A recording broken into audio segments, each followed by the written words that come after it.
Today, we're going to talk about the first step in manifesting your specific person. Because as long as you can come from this simple idea, then you're going to see everything change in your reality basically instantly. And if we don't act from this idea, we're going to feel as if everything takes so much more time, so much more work, and so much more effort. And I know you probably want your specific person in the quickest way possible. And it all begins and ends with Neville Goddard's starting point of I am. But there's actually a quote from A Course in Miracles that is going to make this idea make so much more sense. So in A Course in Miracles, they wrote, "Those who have been forgiven must devote themselves first to healing." And at first, you're probably thinking, Kyle, that sounds like such a confusing quote, but don't worry, I'll break it down. So the first thing we want to kind of notice is the term of those have been forgiven. That's basically if you understand that manifestation is a thing, which if you're watching this video, of course that you do.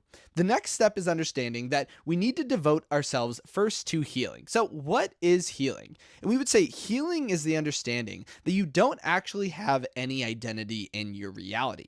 You're assuming and acting and being a certain type of individual, but that's truly not who you are. So you can devote or think of this healing process more in relationship to Neville Goddard's I amness, right? So that's a state of consciousness. It's understanding that you're not any particular individual, you're not any particular hobby, you're not any particular state, but you are actively choosing that first and foremost every single moment of every single day, and there is no decision that is not going to have an impact on your reality. Because outside of this, if we are not completely understanding this, we're going to try so hard to change ourselves, right? We're going to try and think that we've had things in the past that we need to alter. We've had trauma, we've had beliefs and things that we actually have to change. But technically, you don't have to change any of those at all. You just have to come from the state in which you don't actually have any worries. You don't have any anxieties. You don't have any trauma. And I know at first, especially when we're in think of being in a panic attack, it's so hard to think that we don't actually need this at all.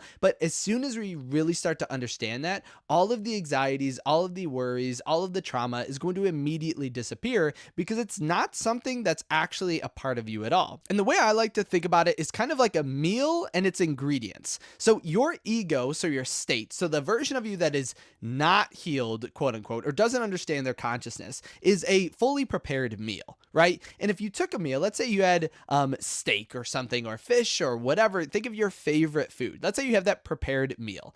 In essence, if you were to try to change that meal to something else, it would feel really difficult. That's your fully prepared state, right? So your sense of self, if you were to say, so for me, it would be, I am Kyle, right? And there'd be all these things that kind of relate and support this ego concept, right? I'm this finished meal that I feel is already prepared. And if you were to say, how do I change myself? Normally, and the unhealed approach would be that we start to kind of manipulate the fully prepared meal. You start to take things out or try to add it, or you're wiping the seasoning off of the fish or whatever it is. But in essence, how hard does that actually feel to accomplish that? We would say it's basically impossible. So trying to change yourself at the ego level or at the finished product level is going to be nearly impossible.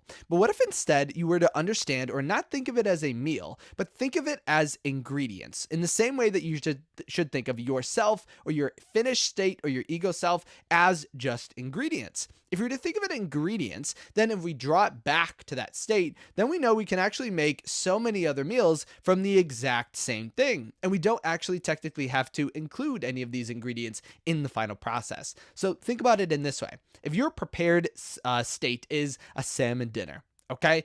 And then you don't want salmon, you want steak. If you were to think of turning the salmon dinner into steak, that feels impossible, right? It feels like you have to manipulate your reality in a way that you've actually never experienced. But if you were to drop back to the state of ingredients, then you just won't include salmon and you will include steak. So it's kind of like the idea of anxiety being the same exact way. If you want to make the dish of you being not anxious, you just have to not include the ingredient of anxiety. And I know at first our mind is going to feel very strange about that because we're going to think of anxiety as being a permanent portion of ourselves. But your I am consciousness, as Neville Goddard would state, is not that way. Think of your consciousness. Think of the individual that looked in the mirror when you were 5 years old, 10 years old, 15 years old up until your age today. You would say it's the same exact consciousness, but you and your ego have changed drastically. What you know has changed. Your energy levels have increased or changed and altered. What you wear, the way you see yourself, maybe your name has even changed or your identity entirely. Those things change, but your state of consciousness has never changed. Your ability to be literally anything has never changed. So in essence, you're never actually this finished meal. You're actually this chef in the kitchen with an infinite amount of any ingredient that you want at any given time. And so if we can think about that and draw our attention back to that state, your manifestation will literally become effortless because you're not diverting or changing your anxiety into something else. You're just not including it. You're not changing this idea that you're pursuing your specific person into them chasing you. You're just not including the ingredient of you chasing them and then including or bringing the ingredient of them chasing you into the equation. And at first, you might not believe me how simple this could actually be or understand the state of consciousness that you truly are. But again, I want you to draw back to that idea of Neville Goddard and his state of I amness. So that's something that always is. You can always state I am. And Neville Goddard actually had a specific technique that you can use in order to get into this state. So you can do this right here and right now, is to just repeat the phrase I am. So repeat I am over and over again until you draw yourself back to that state of consciousness, until you lose the sense of identity, you lose the sense of worry or anxiety or fears. And even the worry and the thing that actually stops us from doing this is we also kind of lose all of the positives as well. So when we think back to the relationship that we had with our specific person, let's say we're in an on and off relationship, we're going to worry that by letting go of this identity, we completely lose all of the positives as well. But remember, you're never manifesting back the same exact relationship, because if you were already with your specific person in the perfect relationship, we wouldn't be here, right? You wouldn't actually need to manifest something else. So remember and keep in mind, the state that you're desiring can be very similar to the relationship that you had previously with your specific person, but it actually isn't the same at all. It's entirely different. It's in an entirely different reality. And that's how you know that your state of consciousness, your I amness, is literally infinite,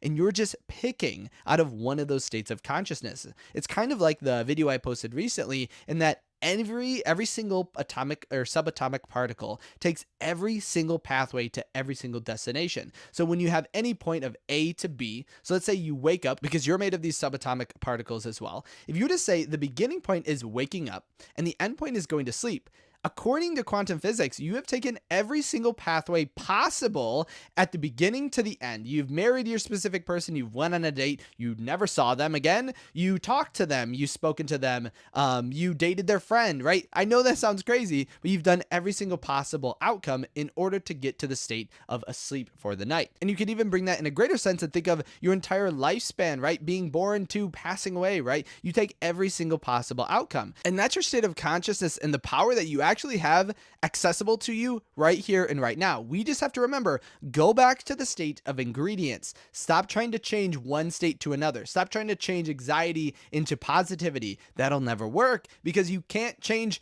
tuna fish into salmon or to steak. You have to remove that ingredient entirely and grab an entirely new ingredient. So take a moment and think about what ingredients you would actually have in your state right now of already being with your specific person. What would that look like? What would it taste like, right? If this was your perfectly defined dish and meal, write down a list of ingredients. Maybe it would be love, it'd be kindness, it'd be patience, it'd be confidence, things like that. How would your specific person greet you in the morning? Maybe every morning they would send you a good morning text. That's a state we want to identify with. And the more we identify with it, the easier it is to actually create it. And as always, I want to give just an example of how you have the accessibility of anything you ever want right here and right now. For example, look at this individual who didn't actually even complete one of the workshops and was in 3 weeks of no contact with their specific person, and their specific person reached out to them right in the middle of it, which on the surface might even sound almost too good to be true, but this is the reality of the situation. You are living a reality right here and right now where your specific person and you are in contact, that you're constantly calling each other, that you're dating, that they're obsessed with you, literally every single outcome. Or